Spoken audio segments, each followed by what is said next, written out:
occasioni per Nedved,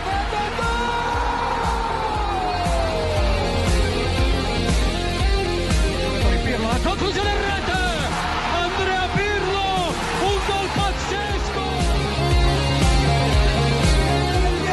Del Piero, Alex, la palla di Pogacar, Pogba, rete, un gol incredibile, Pogba fa esplodere lo Juventus Stadium.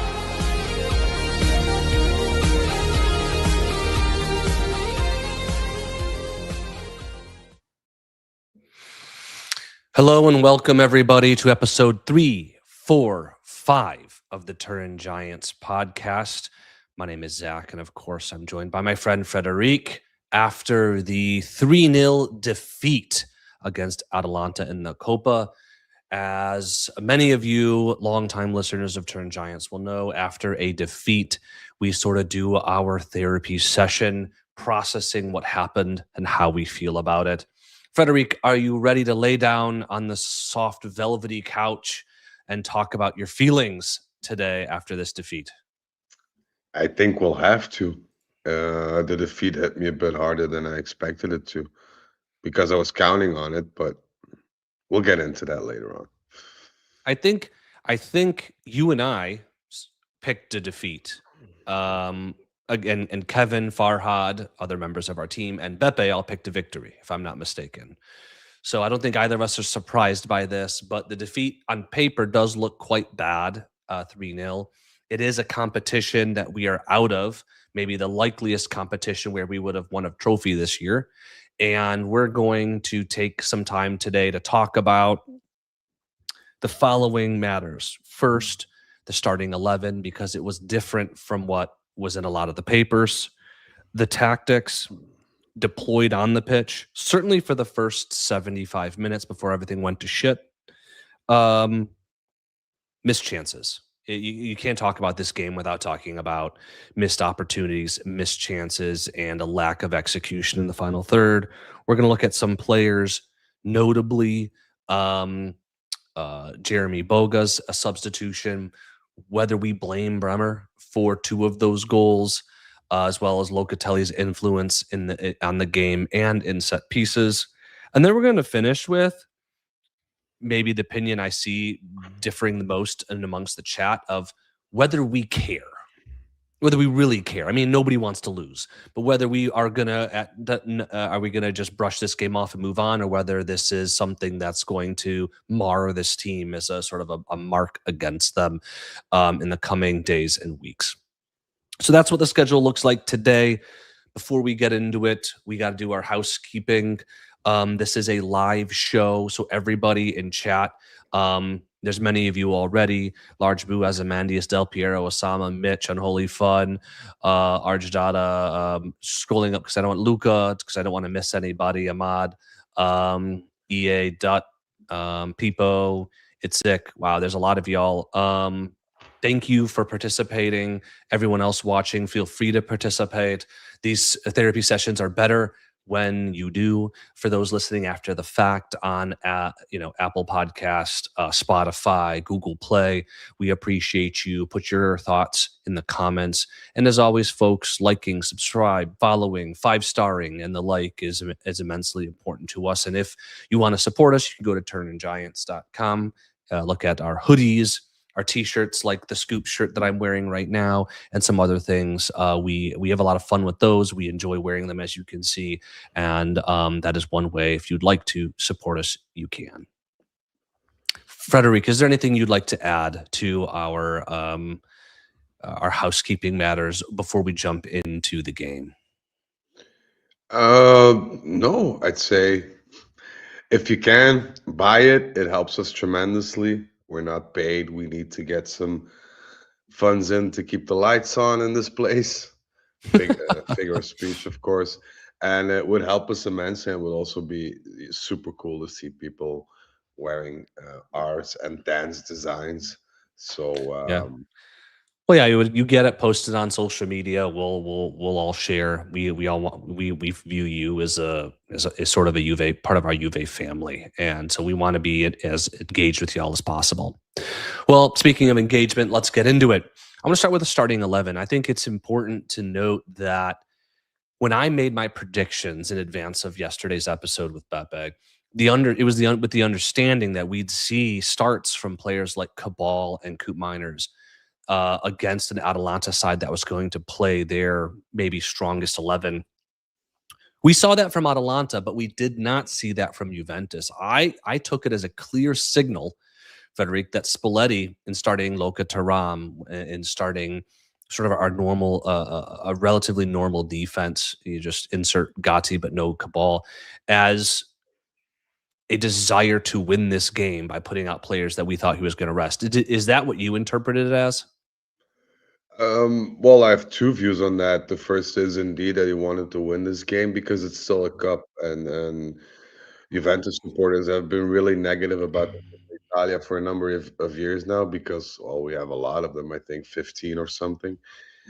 And it became, winning it became a habit. Now that the habit is gone, I think we all feel the hunger to get one in. Sadly, it will not happen this year. But the other thing is, I think that Spalletti was genuinely upset by the Monaco performance.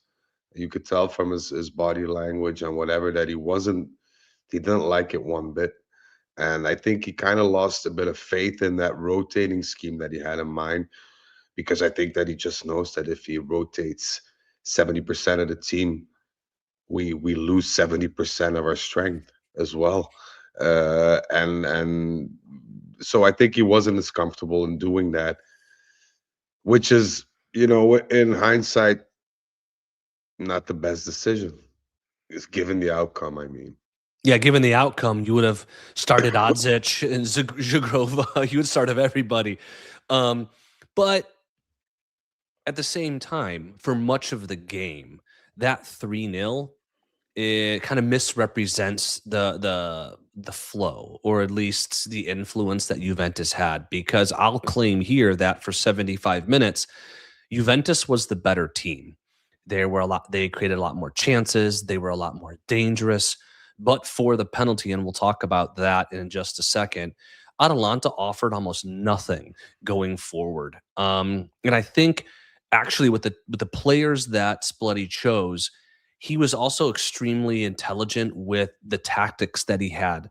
Um, and I think this was purposeful and different than what we normally have seen, Frederic. I kind of interpreted it, and this is maybe an oversimplification, as a direct, focused 4-0-6 almost, where you would have Locatelli, and if not Locatelli, also Thuram drop in the defensive line, and everyone else push up, and you saw line-breaking passes try to unlock guys like Cambiasso and McKennie, who would rotate around David. What was your take of, at least for the that first half, if not first 75 minutes, our tactical approach to this game? And do you agree with me that it was effective and kind of unique? I agree with you, but I also think that the way that Spalletti wanted to play was a bit demanding in terms of physicality. So I'll I'm agree with not that. sure if it's the right choice by squeezing everything out of the players who already seemed tired. And I think it was visible on the pitch as well, even in the first half, because I think the first half we played very well, but you could just sense that McKennie was tired, Bremer was tired. Thuram wasn't in that, in crescendo line that we saw the last couple of days, even games, even though we played a decent game, but you could sense there was some fatigue there, and having instilling that formation in that manner and demanding a lot of the players would be fine if we came out with a win. But then in hindsight, with the games that we have coming, and I'm not sure. I just hope he has something worked out with the whole technical staff to get some recuperation training in, and to get the muscles a bit relaxed and whatever, because it's gonna weigh on you. And we're going to talk about individual players later, but like at least from a first half perspective, I kind of disagree with Bremer. I think he looked to relish the physical battle with Skamaka. He won a lot of balls. Um, the penalty, he was in the right place at the right time, except his hand was in the wrong place at the right time. So I think Bremer, like from a first half perspective, we can argue late in the game, like that second ball that sort of skipped past Bremer and Kalulu. You could argue both of them could have done better. Both of them were maybe leggy at that point, but the game was kind of gone with the subs. So I don't necessarily want to go on Bremer. I think McKennie, I have to agree with you. His touch seemed to be more open today, where he just was getting opportunities and he wasn't able to link up with the players around him in a way that you have seen him in his current run of form. And I kind of noted down, I wondered why that was, whether you think mentally he prioritized the game, or do you think he was just tired? Because he ended up playing the full 90, right? Do you think it was exhaustion, or do you think maybe he wasn't as engaged in this as a Copa game? No, I think it was just fatigue. I think it was just fatigue because you could see that last game too in the final 15 to 20 minutes, I feel. But it's normal. It's normal. I mean, Kalulu played almost every game. It's normal that if you're not injured, that something goes miss, and fatigue in that respect is normal given our calendar because the calendar is crazy. Like I don't know who they put in charge of handling those, but I have to say, like I want Juventus to play every day, like every Tifoso wants to. But this is getting out of hand, especially when your core squad is not as wide as you hope them to be. February, March, April are those months that'll wreak havoc on you, especially knowing that you had the Club World Cup in the summer. You start in the middle of August again with Serie A and everything involved, and it's heavy. So I'm not going to shift the blame on them because it's just a normal physiological reaction to playing this many games. Do you agree with me though? I think you maybe have dodged my question. Do you believe that for 75 minutes we were the much better team and we played pretty good football? I think we did the first half. Afterwards, even at kickoff, you could see that we were a bit disorganized. That little spark we had in the first half wasn't there anymore. It was a bit more sloppy, messy, chaotic, gritty. While in the first half, I think the fact that we played structurally very well, fast, and with a certain game plan at hand, I think that helped us in playing that well. And in the second half, I think we threw it all overboard, and then second half to me was a miss in all, especially the last 20 minutes. Yeah, we're going to talk about that. I'll take a second. I want to shout out everyone in the chat. Again, we are live. Y'all are active. Sky, welcome. Got her friends to watch Juve for the first time this game, and that is unfortunate. Randy, Dan, some other folks in here. Again, thank you so much for your contribution. I think Pawastawiarski, I probably butchered that, but I wanted to take a stab. Welcome as well. Thanks for your participation, and please give your comments. I'm reviewing them while Frederic is talking, and we want your comments to add to our discussion. So thank you for that. Let's fast forward a little bit to the chances in this game, because in the first half, when we talk about how good we were in the first half, I clocked at least 5 legitimate scoring opportunities for Juventus. Kind of going in reverse order, you had the corner where it went to Jonathan David, who turned and gave it to Mac right at the top of the 6, and he kind of stumbled and put it right into a defender. 4 minutes before that, in the 29th, you had Bremer's header just wide open header, just wide. You go down, rewind further to the 20th minute. You had 2 Chico chances. Chico one-on-one with the keeper where he puts it right into Carnesecchi. And then within 30 seconds after that, you have Chico off the bar, which really kind of sums up our criticisms of him, of his lack of clinicality. And that's Not a word, but I'm sticking to it. And then you can even count maybe the first 2 minutes of the game where you had Thuram 8 seconds in, not able to redirect that ball on goal, and Locatelli at the top of the box. So you have all these chances.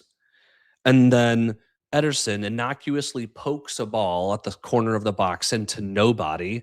It grazes the trailing hand of Bremer, who's kind of up in the air.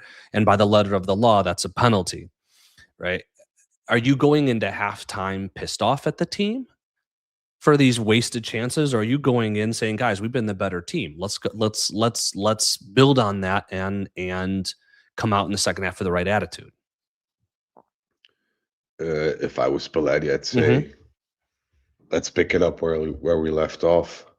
I'm pretty sure that's the speech he gave as well, but there's a very big difference in between hearing it and performing it on the pitch, actually. And I think you could also tell the last 10 minutes of the first half, the wind was knocked out of our sails a bit. And maybe this is the main gripe with this Juventus. If we don't score in the first 60 minutes, we never seem to score. And it's just difficult to win a game when I mean, the last few games have been good, and when we start scoring early, we usually score more than one goal, which is very good. But to break these games open or come back from a setback seems difficult for these guys. I might tweak your statement, because it's not. I don't know if it's for the first 60 minutes. For me, my take is that whenever we score or we're trying to score, why does it seem so tough for us? There's no goals where you're like, wow, that was butter. That was easy. That was wonderful. Every goal seems like it's really tough and fought for, and everything has to go right. Like Scamacca, the penalty. I mean, that was nobody complained, nobody even noticed, except for the VAR guy. Not saying that it shouldn't have been a penalty, because I think by the letter out it is, but like that's a gift. Even our penalties aren't are Hard fought. tough. We only score half of them. And I think is this what Spalletti was getting at when he said he needed a striker, and that we need to be someone more predictable? Or is it that the striker thing's more of a different characteristics thing? These people need to step up. Guys like Chico, who had 2 chances, need to step up. McKennie, who had not only the one here, but also I think 2 in the second half, needs to step up. Bremer and Kelly's headers just wide that are wide open need to step up. What's your take? Is it the striker thing, or is it more that these guys need to step up? It's a combination of both, but once you have a striker in, like a real physical number 9, it gets easier for the midfield to scoot over into a more offensive role. Because what David does is great, and David played, to me, a good game, but he's not that David of League A where he can poach the goals, because the space is so confined in Serie A as a whole, even in Europe. So that takes away 40% of what David could do when we saw him at Lille. And I think that's what Spalletti's asking. He wants somebody who can be a bit more dangerous, especially out of nothing. And that's maybe something that we need to focus on. We tend, you can always feel a Juventus goal in the air, which is good because it means that we play dominantly, that we get some chances. But it takes, like you said, some effort to get the ball in. It's never like, oh, something happens or we're being dominated and we get like a standard situation, a free kick in, and out of nowhere, a big, tall number 9 heads the ball in, and we poach that goal. And I think that is needed. You cannot win every game by dominating. You need those gritty, dirty, undeserved wins at times, and you can only do that if you have somebody who can, who needs half a chance to score a goal.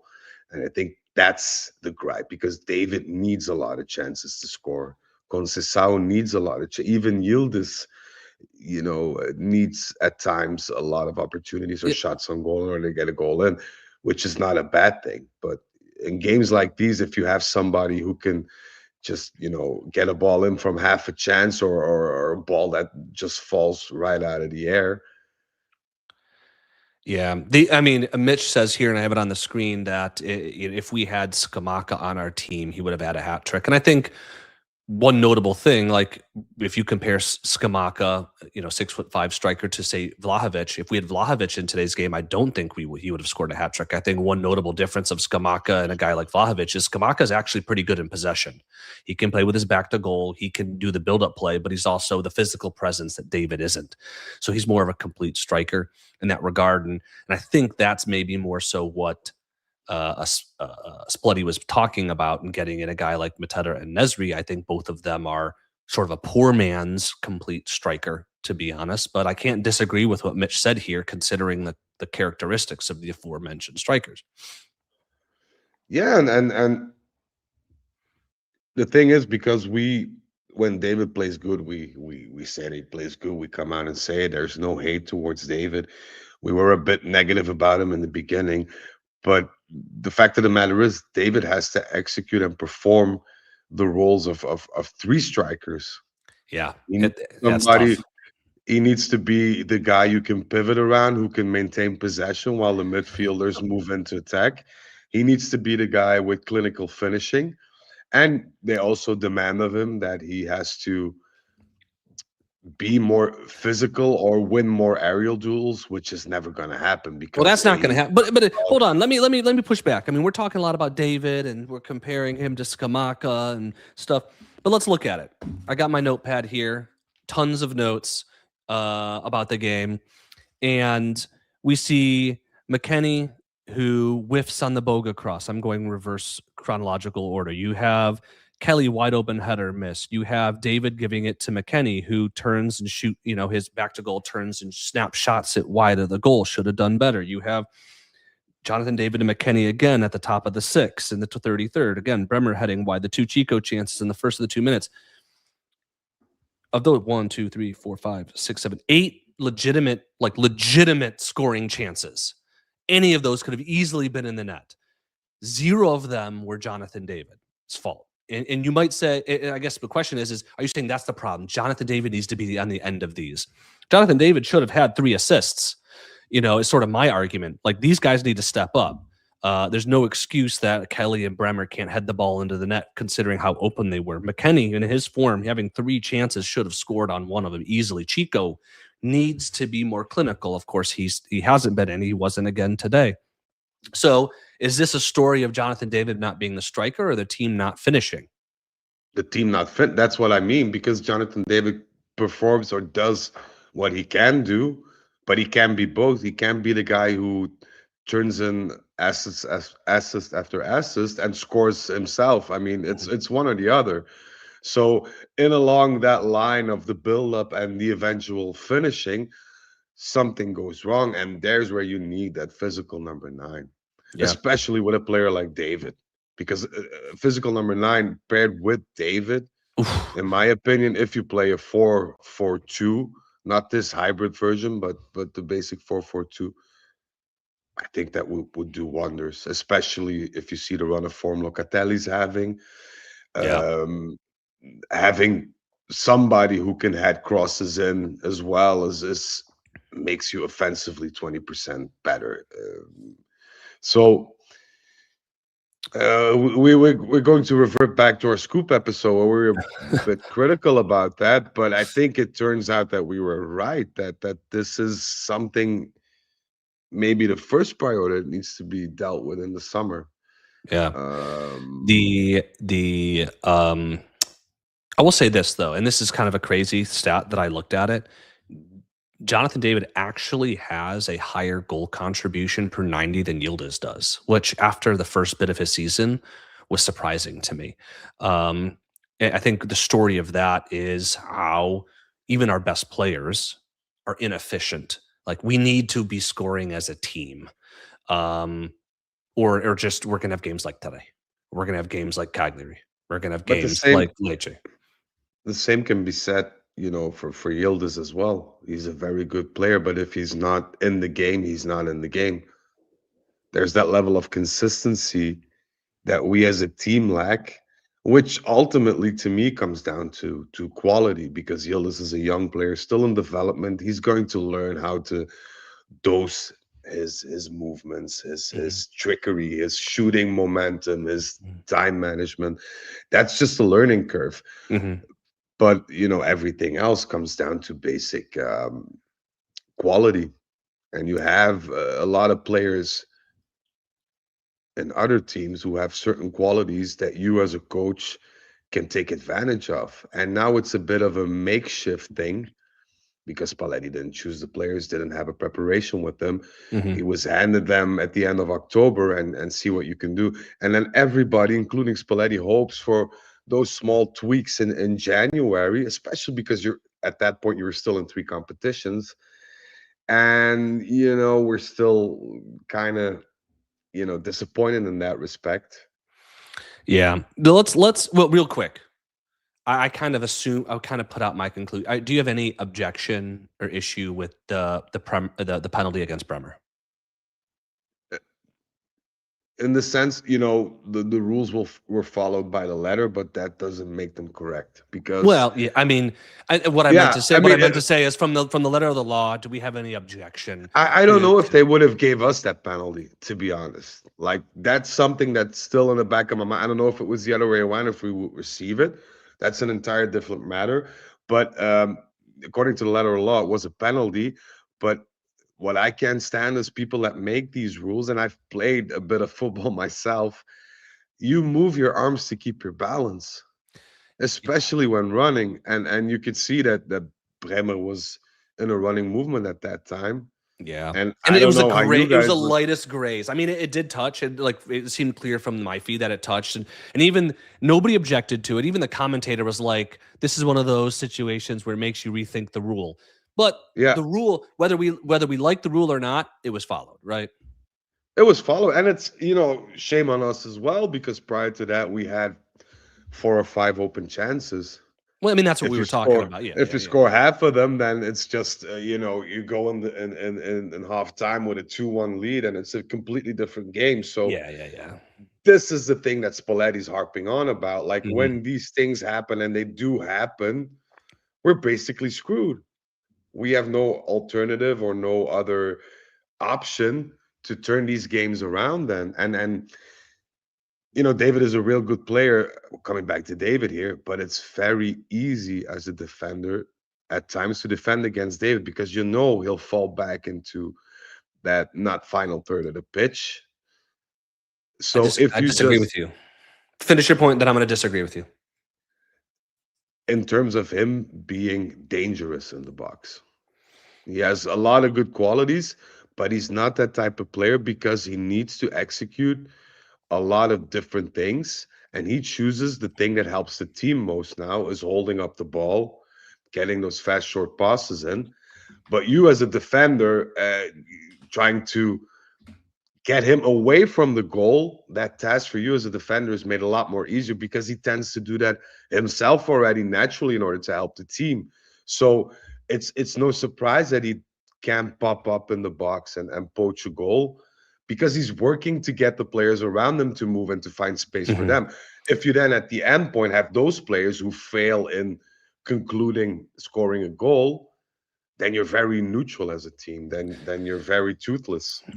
I mean, I agree with your conclusion, but the whole point in why I disagreed with your beginning statement was that David should have, or very easily could have, or should have had 3 assists today. His movement freed up other people in the box to finish those chances. Now, you might say, well, he's the number 9. He's ultimately accountable for that, but that's not how this team is built. No, no, no, You no, see the no. movement. You see the movement of Chico, McKennie, and David for that first half where we played really, really well. David was creating space with his movement. And so it's that movement dropping back, pulling defenders Yeah, out of place that allows those overlapping runs and put Chico in a position to score, put McKennie in position to score 2, 3 times.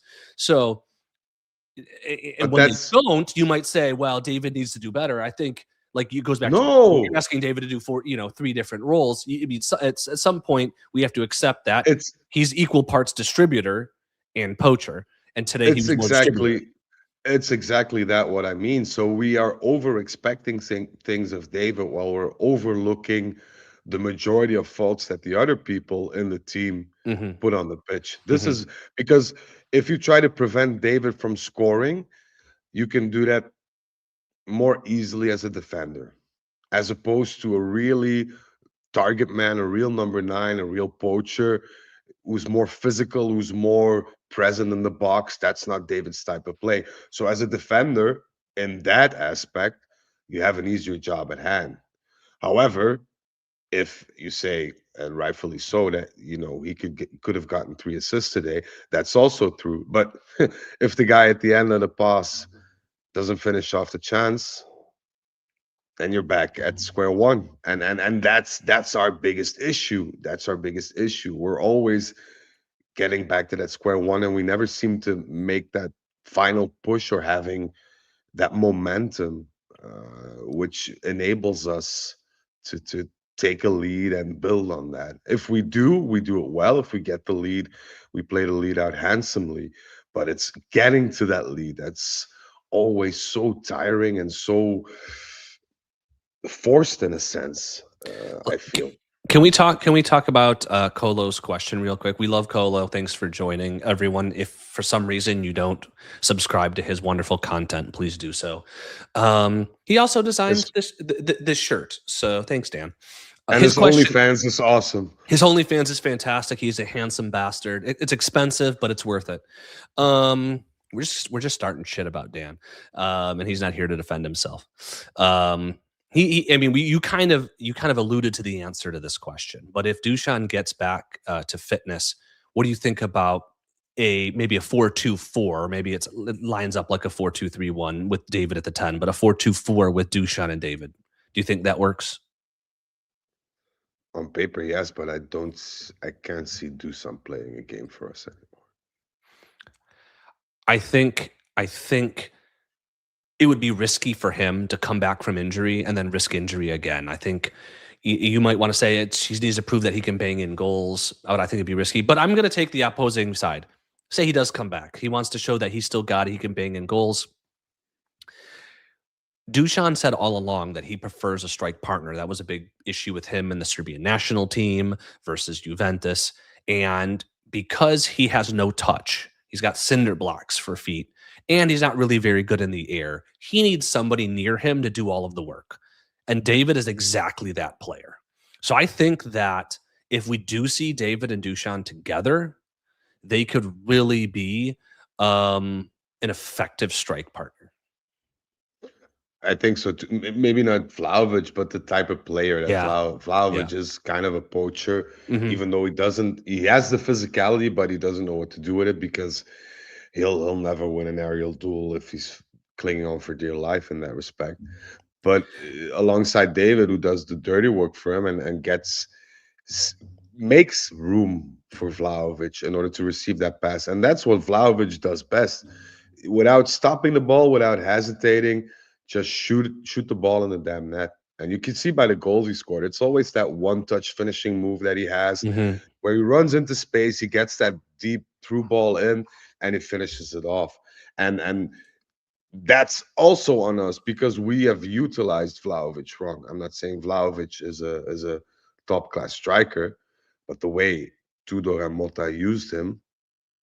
Well, he was not. He was absolutely not a Mota striker. Like I cannot think of a more opposite striker to Xerxes than Dusan. The only similarity is that they're both tall. Spalletti, I don't think he's a Spalletti striker either, because Osimhen, when you look at the work he would put in at Napoli, or you look at, say, Icardi at Inter, I mean, the work that they put in, he's not capable of. I think the only one he could really have jived with was Tudor, and Tudor really tried at both last year and the beginning of this one to get him online. It just wasn't working. But we don't need to spend too much time about Dusan Vlahovic, a still injured player. It'll be March before end of March, I think, before he'll regain fitness. So and we will be talking about individual. I see a lot of comments about like Boga, and I know we talked a lot about David, but other players who played today like Chico and Cambiasso and so forth. We will kind of do a review of some of the notable players and performances in just a second. We're kind of working our way through the match. I want to move to the second half. Again, we saw 3 missed chances. All 3 of them coincided to the 64th minute of Jeremy Boga. not maybe going too in depth on his performance because we'll talk about that in a second, but it was notable that after his 64-minute sub, you had a Boga-led attack in the 67th where David feeds McKennie. He turns to shoot, shoots it wide. You have the Boga to Cambiaso to what that is that play. You had the Boga cross to Kelly. Kelly heads it wide, and then you had the Boga cross to McKennie, who whiffs in the 73rd minute. This to me, and you said we kind of died in the second half, but at this time, really the only chance still, we're 73rd minute, still the only chance that Atalanta had is that penalty, and we're now on our 8th. At that point, I know XG's really not a great metric. I don't really like it, but our XG was almost double theirs at this point. We were like 1.8, they were at 1.0-ish. Mostly due to the penalty. I saw it as still a proactive substitution to not only get Boga some game time, but still with the intent that we can win this game. We're only down 1-0. We're playing better. We're creating chances. Yeah. Or did you see us starting to get leggy in the signs of the inevitable 3-0 defeat? Did you see that at this point in the game? No, but I think what I meant to say was we were a lot weaker as a team in the second half, whereas in the first half we were a powerhouse. Everybody was moving forward. Everybody was filling in the blanks, was doing their job. Whereas now, when Boga came in, the attacks we had were Boga oriented. Whereas in the first half, danger came kind of from everywhere, and that's what I meant. It was not a team performance in that sense. So you kind of felt like, okay, we need Boga to do something. But then in my mind, automatically the question arises from, what if we don't get anything done by Boga? What's going to happen then? Because there wasn't anybody else that was, demanding or pushing forward to get some attacking football in. So at that point, Chico was a passenger in the second half. yeah, So you're right. It was true. just Boga. But to your point, Boga does come on and has an instant impact. We get those chances, we don't score.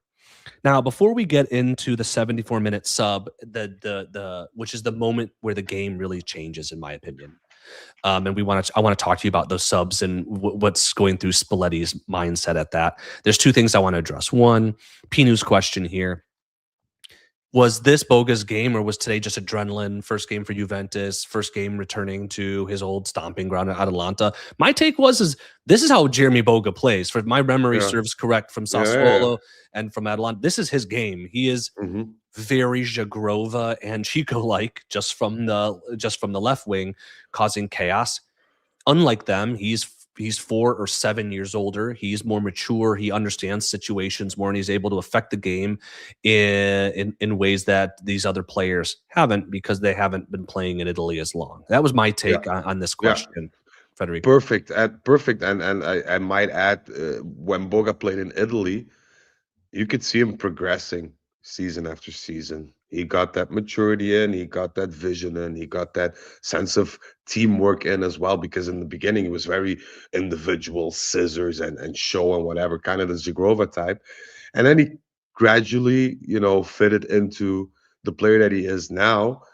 And I like that, because that's one of the things I really despise about Chico. Chico's been with us for a year and a half now.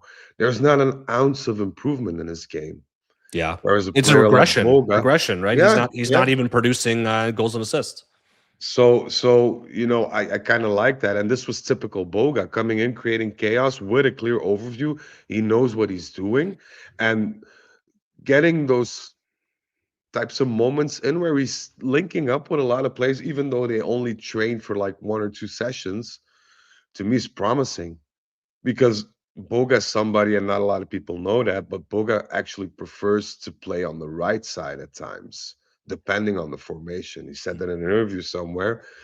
He said, I don't mind playing on the right and providing assists or going throwing crosses in. So in that respect, he could be an alternative to Chico or Jagrova as well. I don't know if Spalletti will see it the same way. I mean, he'll evaluate it in his way, but I'm not going to say that I'm impressed, but I like what I saw from Boga. Well, let's put it this way. If we buy Boga, his purchase price is about 16% of Chico's, and his wages are half for a player of a similar quality but more maturity. And more output. Well, both of them, and Jagrova too, all three of them struggle to be consistent with goal scoring opportunities, goal contributions, I should say, in my opinion. I felt when I look back at Boga back in the day, when he has certain players around him, he performs arguably better. His Well, last year at that's Atalanta. everybody. That's everybody. No, but I mean the way that fits his playing style. I'm not gonna say that he scores or assists a lot more, but he's always a threat. Whereas now Chico is just not a threat anymore.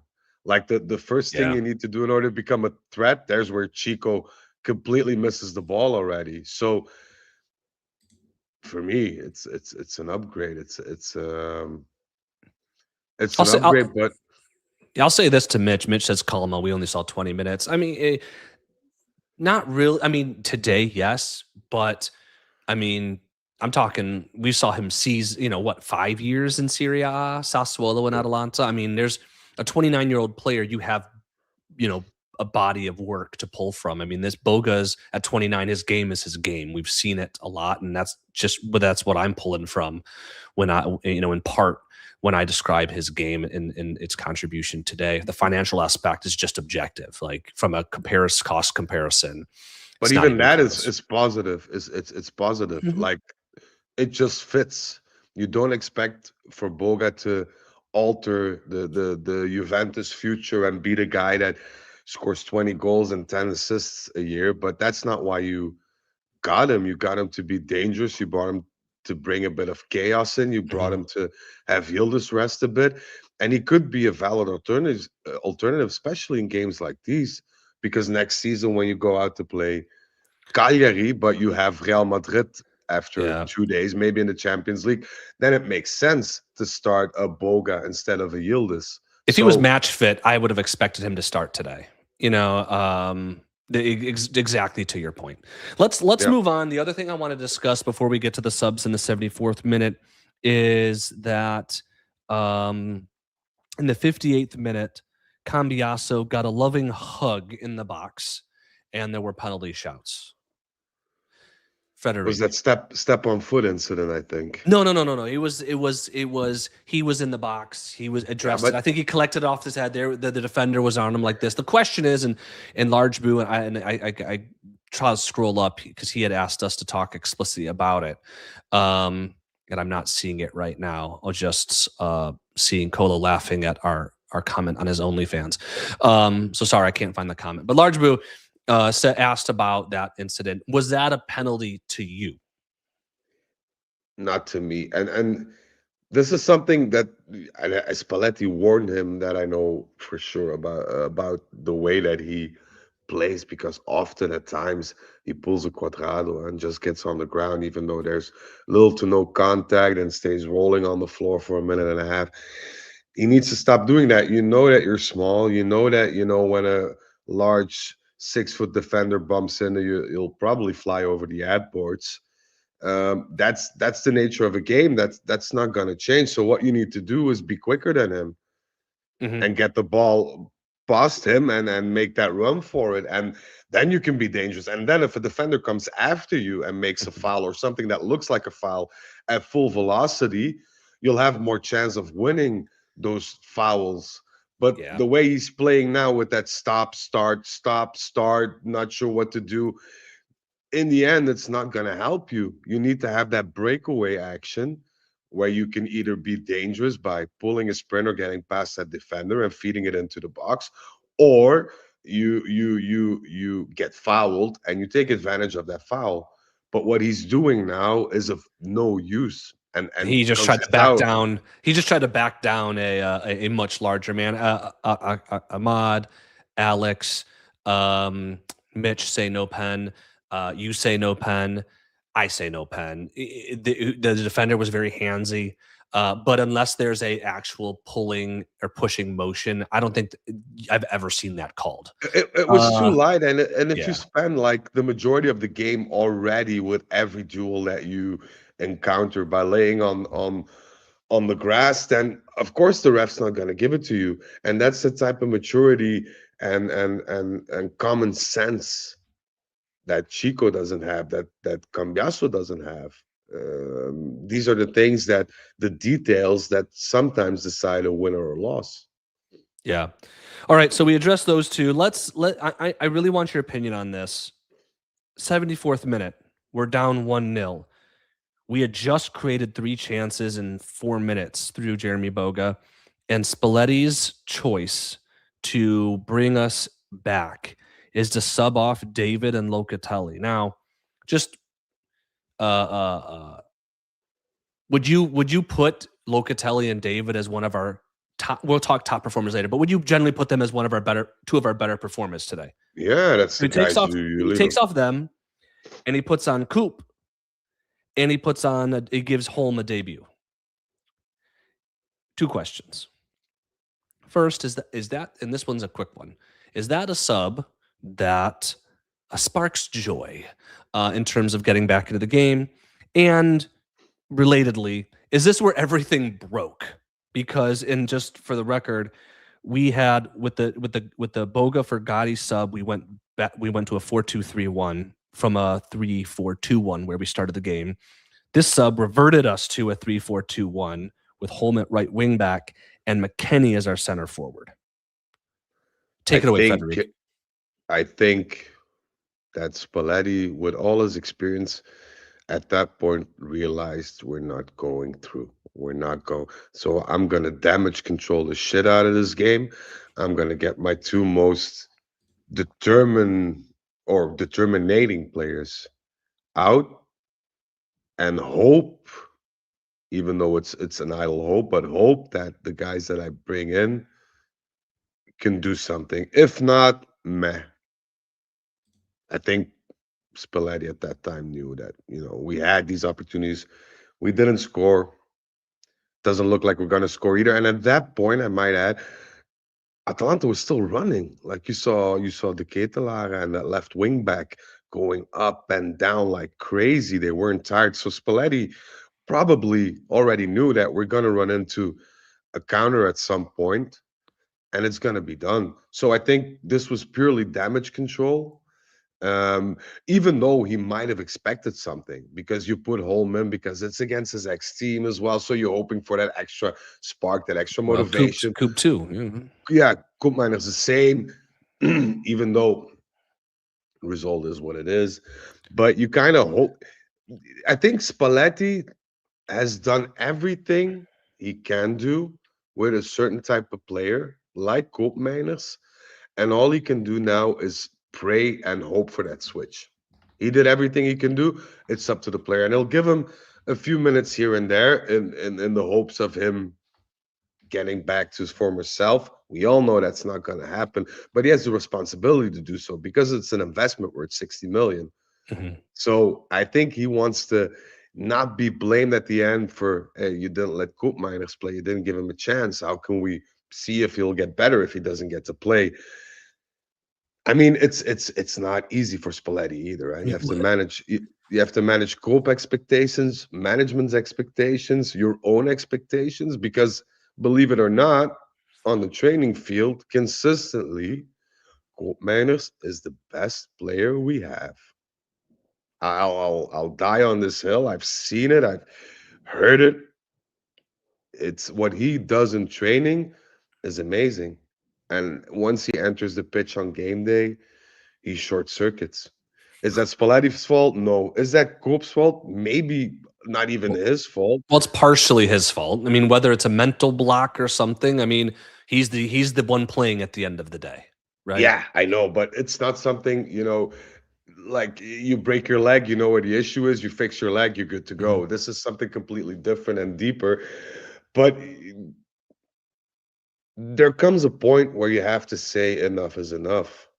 Yeah. And I think we all agree on Coop, right? Done. Yeah, and I hope Spalletti agrees now too, and that he, to management He says, "Look, does. He does. I He did does. what I can do. I can't perform miracles. I'm like so." Well, he knows because once he switched to a back four, Frederic, what have we seen Coop on the pitch other than garbage minutes? No, No. He's got no. no place on this A- team Today in a was 4-4-3-3 or 4-2-3-1. today was throwing in the towel, in my And that opinion. leads me to two more questions for you. The first is about Coop. You knew he was going to be abused by the fans, and he was. Why? If you're going to concede the game, why bother even subjecting him? Put Moretti in for 15 minutes. That's the first question. And then secondly, if you're throwing in the towel, but still want to roll the dice and hope, why do you go strikerless and sub Openda on 6 minutes later? Why not sub Openda on right then and there? I think he didn't want to bring a Panda on anyway. I really think that, he had. I'm not gonna say he lost the plot, but after that Koopmeiners thing, I think he had something like, "I'm going to have to bring Openda," because believe it or not, if you, as a player, you get these evaluation moments as well from your coach, from your Mhm. management, from whatever. And I think this is Spalletti's way of saying, "Hey, you might not have played like 10 games in a row, but you had the opportunities." And this is very important in convincing a player to eventually leave or accept a certain transfer.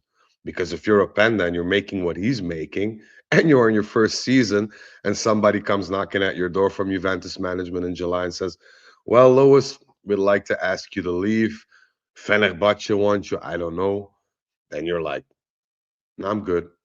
Didn't get that many chances either, so I think it's not right for me to leave." And you'll have that weight in your books. Mhm. By doing this, you could say, "Oh, dear lowest weight, I have your minutes here. I even have the images here. Look what a disgrace you've been. There's no future for you here." And then maybe as a player, you start thinking and say, "Yeah, well, maybe the fit isn't there, the click isn't there. Maybe it's better for me to pack up and go." So it's a valuable argument. And to us as basic supporters, it's of no use, because you see Openda running there like a headless chicken, and you're like, "What the hell is happening?" But it could prove to be a valuable weapon in a transfer market situation. Mhm. So I kind of understand that. I also understand the Coop thing, because Coop Miners is lost even on the bench. You knew that. You knew that he was going to get scolded by the fans. But, at that point, you're down 1-0. Imagine Coop getting a 30-yard screamer and giving us the 1-all draw in his ex stadium. That would do wonders for him as well. And then maybe you spark that click, that switch in his head. So for me, it was 80% damage control, 20% inshallah. We'll see what happens. But at least they can't blame me or say they didn't play.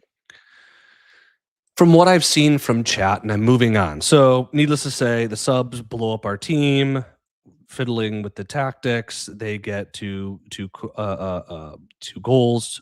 We lose 3-0. I want to move into some individual players. Looking at the chat, I think most people want to talk Bremer. I want to talk Loca. People also want us to talk Chico. So, is there any other player you want to that we haven't already talked about? Like David, I want to talk about. We already kind of talked about him. Boga, we kind of already talked about him. Any other player that we kind of missed that you want to spend specific time on? My man Lloyd. Okay, so we're going to spend time on Lloyd. All right. So 4 names. We're going to spend some time on them. For the rest of the players, I'm going to go through them, and I want you to give me one word. This is the rule. Okay, one word, Frederic. Just one word. Sum up their game performance for the rest, and then we'll talk about these 4 guys, and then we'll kind of round out. Okay. Yep. So, okay, we'll start with some of the ones we already talked about. One word, David. Useful. Boga. Spark. Okay, now we're going to go back to our. We're going to go kind of start with our starting 11, starting with the goalkeeper, Perrine. Dog shit. Kalulu. Tired. Gatti. Overrated. Thuram. Tired. McKennie. Tired. Cambiaso.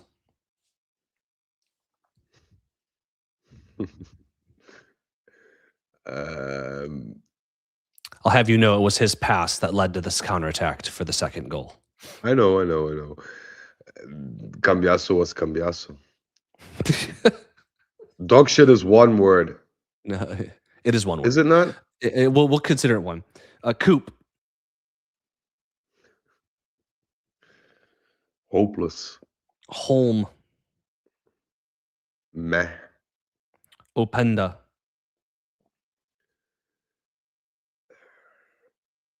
Disappointing. Jagrova.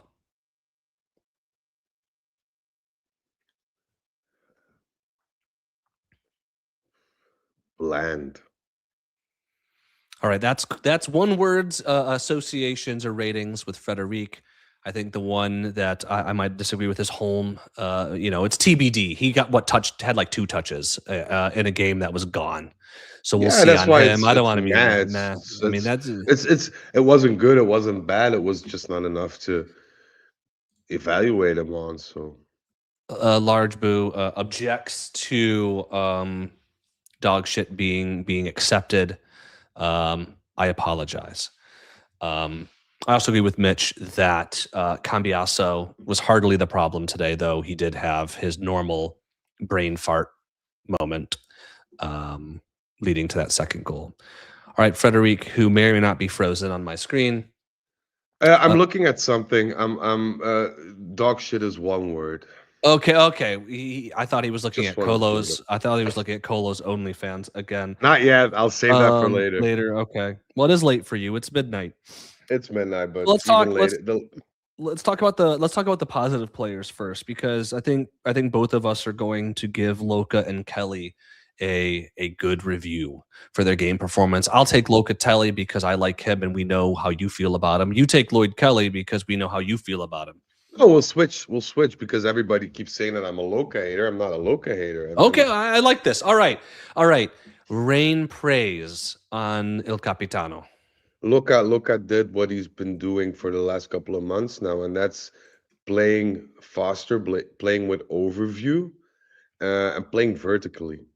And this is or was my biggest gripe with him, because I saw the potential in Locatelli as a midfielder, and he was holding himself back from getting to that level. So that's why I was so harsh on Locatelli. It's not that I don't like him. It's not that I can't stand his hair or whatever. I think, my opinion, that now we see the true Locatelli thanks to Spalletti. I think Locatelli is a very emotional player. I think he's somebody, if something is not going well within the team or within the squad, that he's somebody that suffers from that. And now with Spalletti, he found a bit of more consistency, in terms that he has a coach who builds on him, who talks with him a lot, and who helps him to make that switch from being the gray mouse that he was in our midfield to dictating play. And then I love Locatelli. I love what he's doing right now. Even today, he was always with that one-touch pass, always had that clear overview. Of course, there's some things that he misjudges or times poorly, as every other player does. But now we see him at 90% of his capabilities, and then he's a very good midfielder. Is he a world-class midfielder? No. Will he ever be one? No. But he's a very good one. A very good one. And I think that with his qualities, his defense today was stellar. In the right place at the right time, so many good tackles. I think with a better team around him to take advantage of his qualities, you could see him in the conversation of world class. I think he's got mediocre around him too often for us to really see that in display, because what he does well is spoiled. Like today, Chico and McKennie on the receiving end of so many long balls that they just were incapable of executing on. So we'll see. Hopefully we can improve and we can see this version of Luka get better. Lloyd Kelly, though, you and I think agreed episode or after game 3 of this season, maybe it was game 2, where we both said that Lloyd Kelly is going to get comeback player of the season.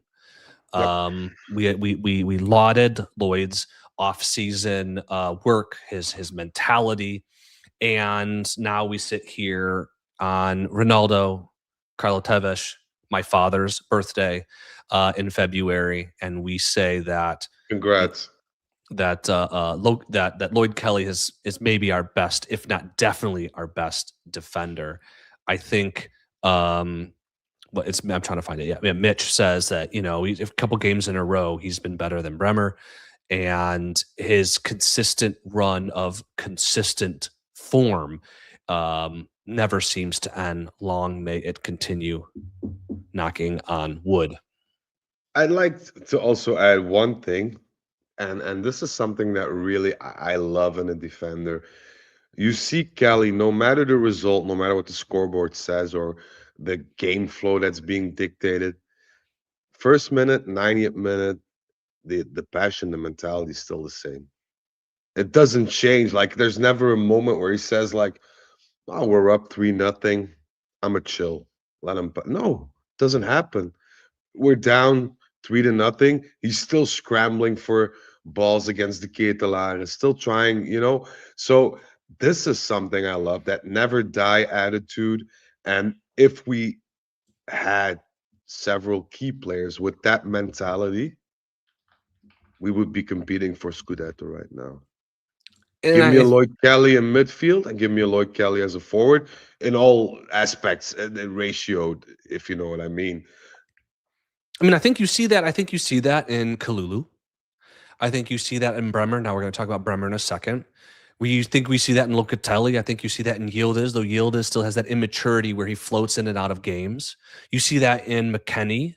You honestly see that in David, like him or not. I think we have a core of players that present that level of focus, intensity, and a level of quality that is useful to this team. I think we just need to fill in the rest of those pieces, the left back, notably the position, the right winger, notably another position where we're just devoid of somebody who's going to have that influence.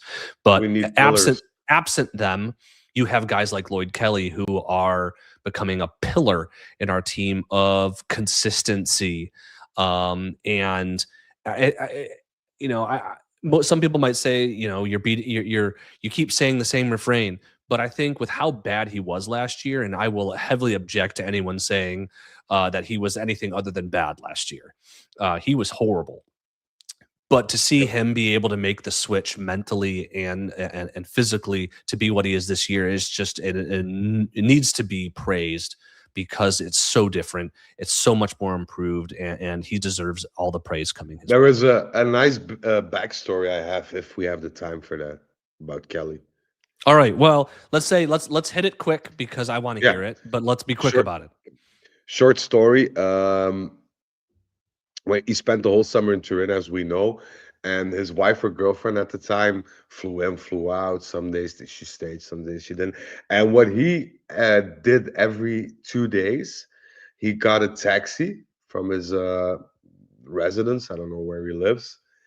And he said, drop me somewhere in the center.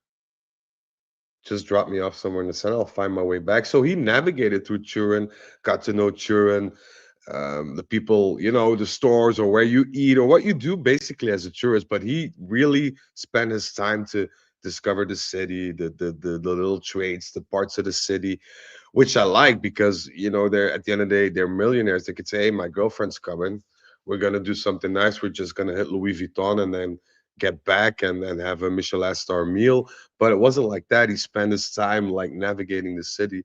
And I think that's awesome, because with that low confidence and that amount of horrible games you had, to still have that intensity, desire to stay there and get to know the city, speaks volumes. I just wanted to put that out there.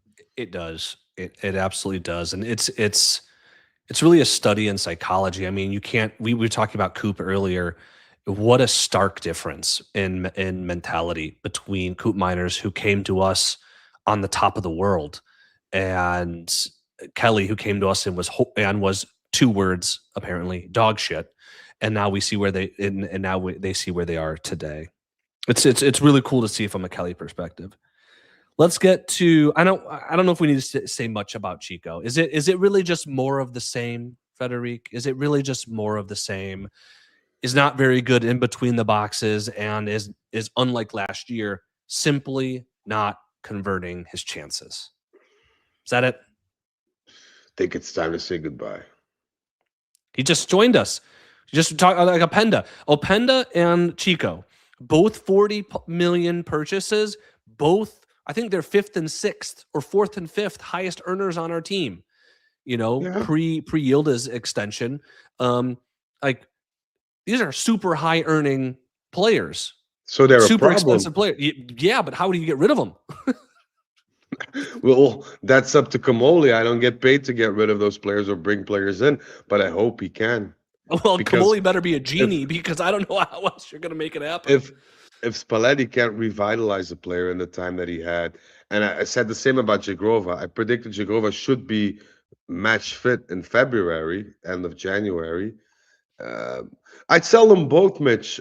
Mitch immediately. Sell Chico before Jagrova. I'd do a package deal, like take them all 50, take them both 50 million. We'll figure out the balance sheet later and get one decent individually, 30 million or 2 for 50.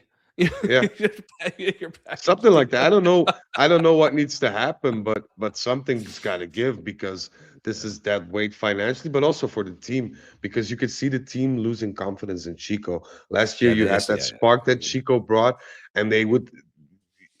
And I know this because if you have somebody you know that gets in the game and he can provide something, you automatically revert to him in terms of passing or relying on him. They don't do that anymore because they know that he doesn't produce anything. It's to no avail. And then the second half today, they stopped passing to him. Yeah, you saw him making runs. They looked up their head. No. You said there was a still image where we missed that chance in the first half, and Locatelli was going like the one-on-one with the keeper or the one off the bar. I think the one-on-one with the keeper. It could be the other one, but because I saw the replay and I was in the car and my uncle was driving, but that's another matter. But Locatelli was like, again with this shit, like they had enough because you as a team you try to create the best opportunities you have in order to dominate or dictate a game. And then if the outcome always stays the same with the same player, at the end you'll say, well, screw this. We're not going to try that again because, it serves no purpose in the end. And rightfully so, I might add. Yeah. All right. That's enough about Chico. Though I think the one thing about the selling Chico versus Jagrova, Chico's cost, both in his transfer fee and his wages, are much higher than Jagrova. Jagrova was a cheap transfer. His wages are not that high. He's a guy that he was a bet in the first place because of his injury. He's a guy that's not going to hurt if he lingers. Not to say that I want him to, but from a financial standpoint, he ain't going to hurt you. Chico, if everyone's looking at Chico and saying this is the 5th highest earner on your team, and he's producing that, I should be paid more? That creates a problem for your wage structure.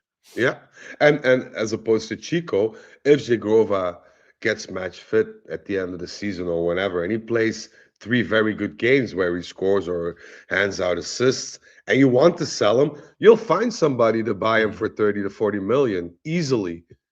With Chico, I don't know. Everywhere he's gone, he's failed. I mean, he wasn't even dominant at Ajax in the Eredivisie.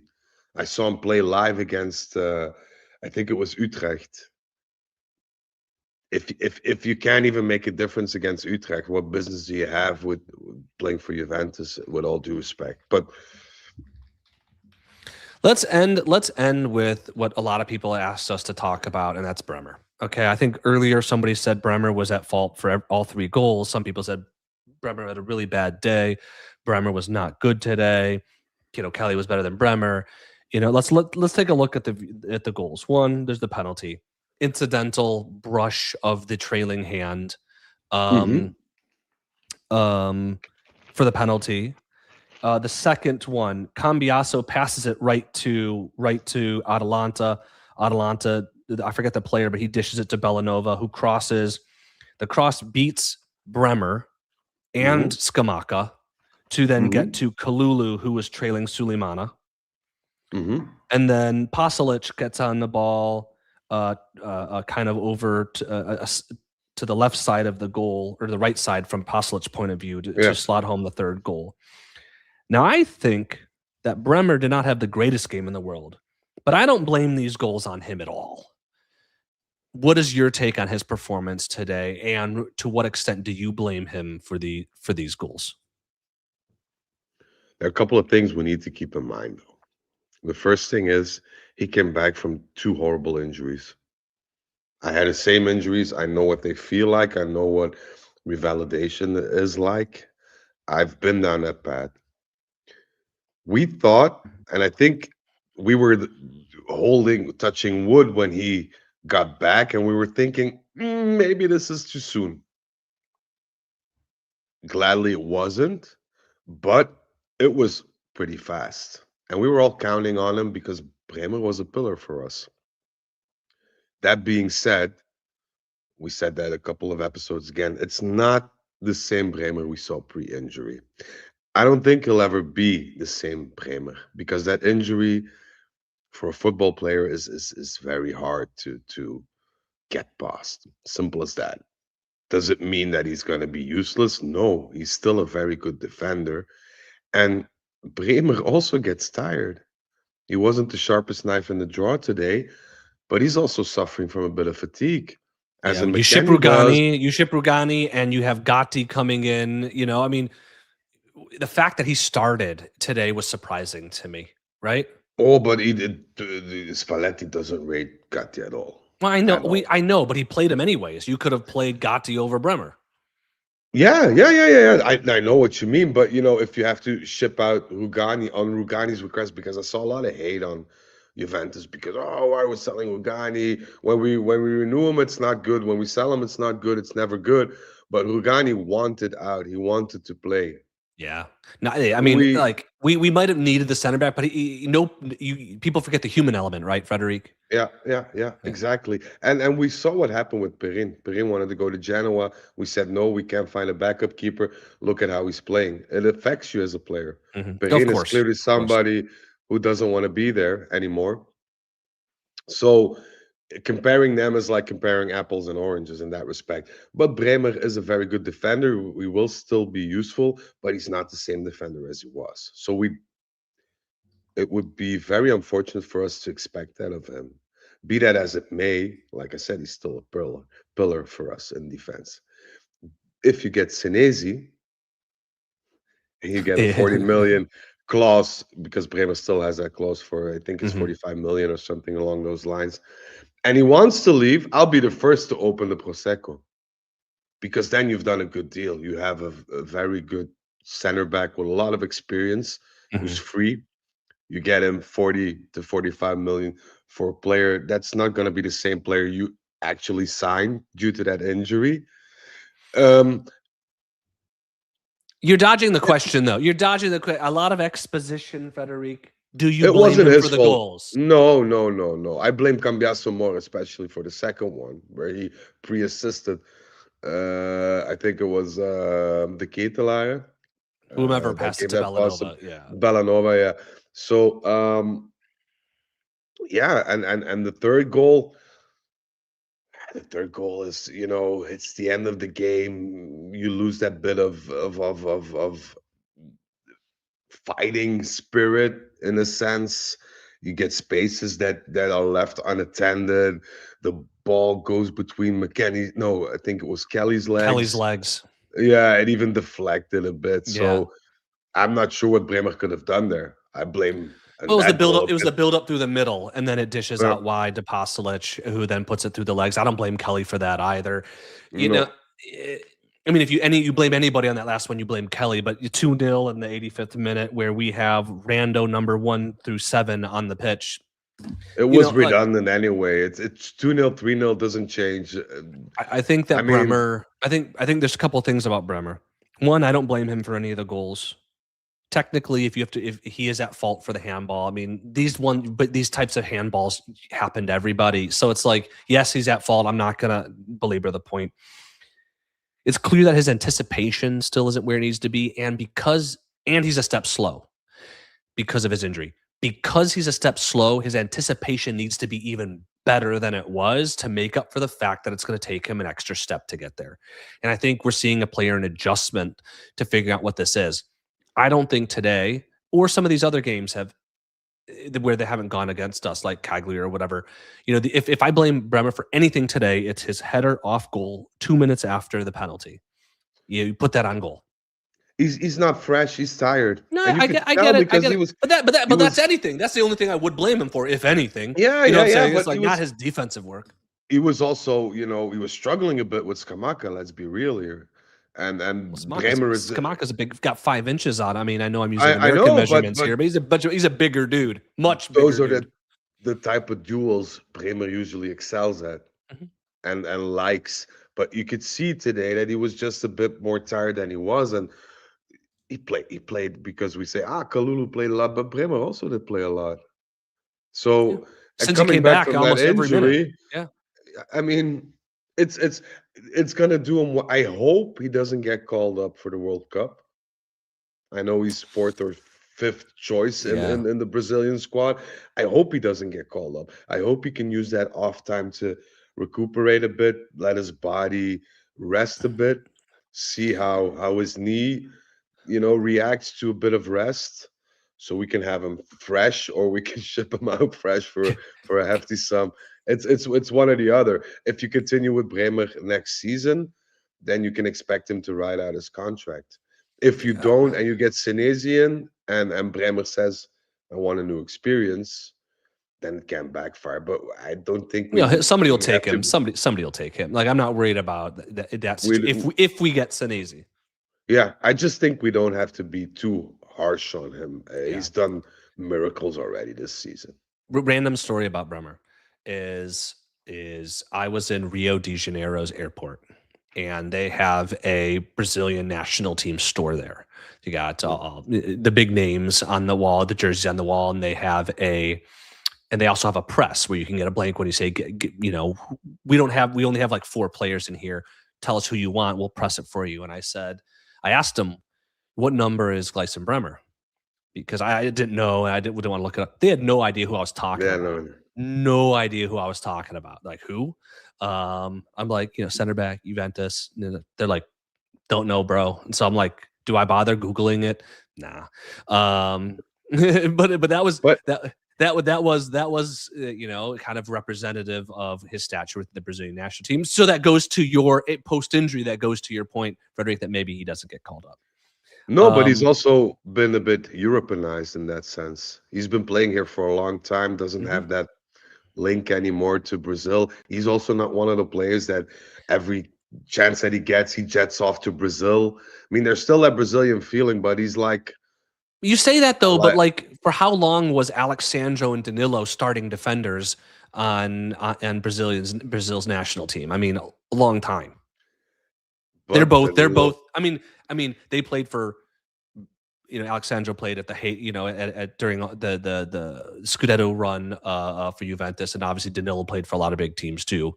Higher stature overall than Bremer, but still Bremer's at Juventus. I mean, I don't know if you can say Europeanized is a valid excuse. No, but there's a difference. Like, if you have a Dani Alves stopping at the national team or getting arrested or whatever, and you only have one wing back that is of decent quality in the sense that played Champions League finals, because that's the difference.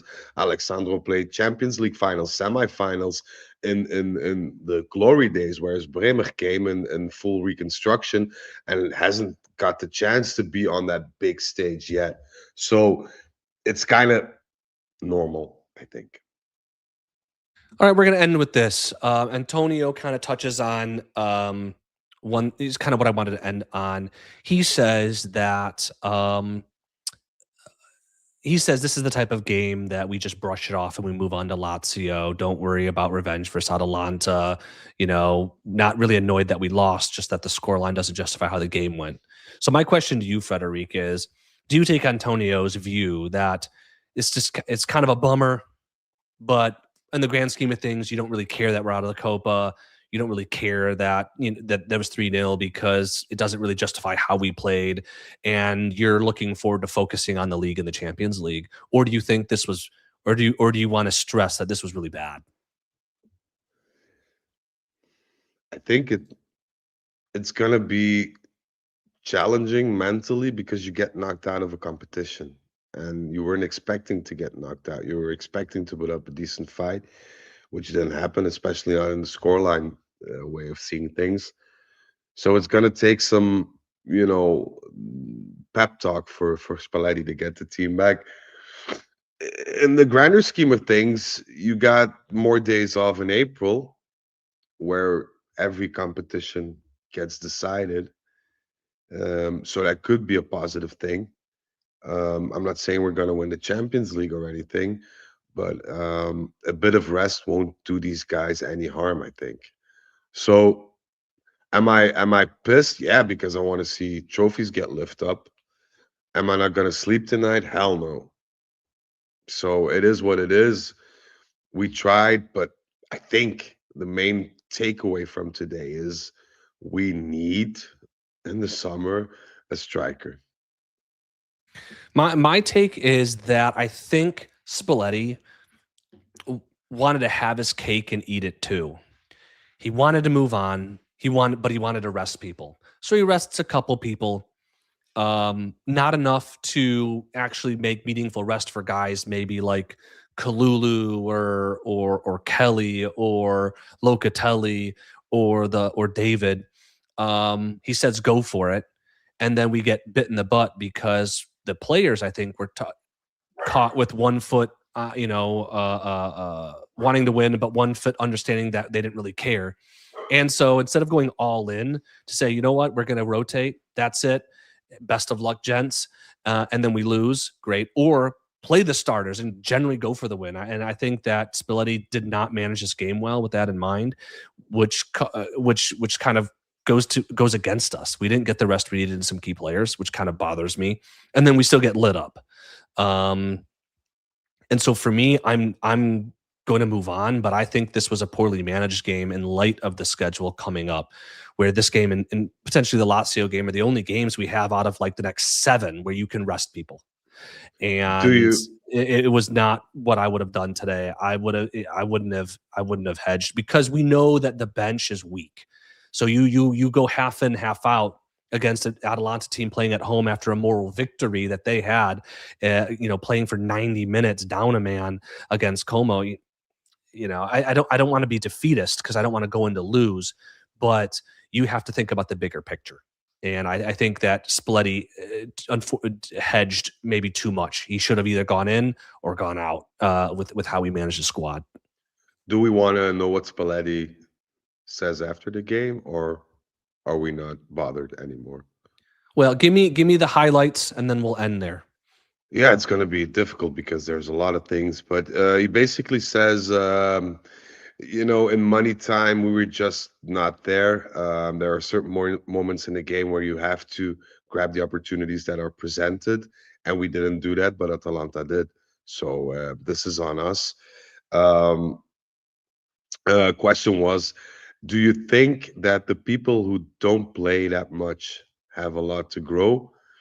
And he said, well, we have a lot of defects in a way, but everybody needs to grow. I think the last 15 minutes were an embarrassment, he says, but we were also tired.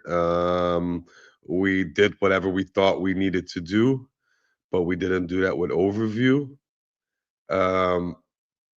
We played the game well, but if you have 4 or 5 chances and you don't pass the right ball, you don't pick the right guy out, you do everything that you shouldn't do, then you make it hard on yourself. So he agrees with us. He agrees with Yeah, us. And yeah, yeah, basically, yeah, that's everything we said. yeah. And then he said, "What do you think about the penalty?" Well, it's a penalty because it's a penalty. He touched it with his hand. Yeah. And then he says, "But that's not football, is it?" And he said, "I really don't care. I have a different job, and Mhm. if the rules say that's a penalty, it's a penalty." And that's why I always say to the players, it's better to stay out of your own box, because these things can happen, and I don't decide the regulations. But for me, it's anticipating on those regulations, and that's why I prefer to stay out of my own box. Fair enough. Well, we'll end with Spalletti's words that it's just the unfortunate reality today. 75 minutes of playing pretty well and a story of missed or spoiled chances, which yields a misrepresentative 3-0 scoreline. With that, I have to let you go. Frederic, thank you for your time. Hello, Ryan. Welcome, but we are logging off. Thank you, Ryan, Large Boo, Mitch, and everybody else throughout the show who was participating. We appreciate all of you listening live, all of you listening after the fact across platforms. And if you have any questions, like to continue discussion, make comments on YouTube, on Spotify, and the like. We review those and we like responding to them as well. We appreciate all of you. And to everyone in chat, to everyone listening live, to you, Frederic, thank you. And until next time, as always, Forza Juve.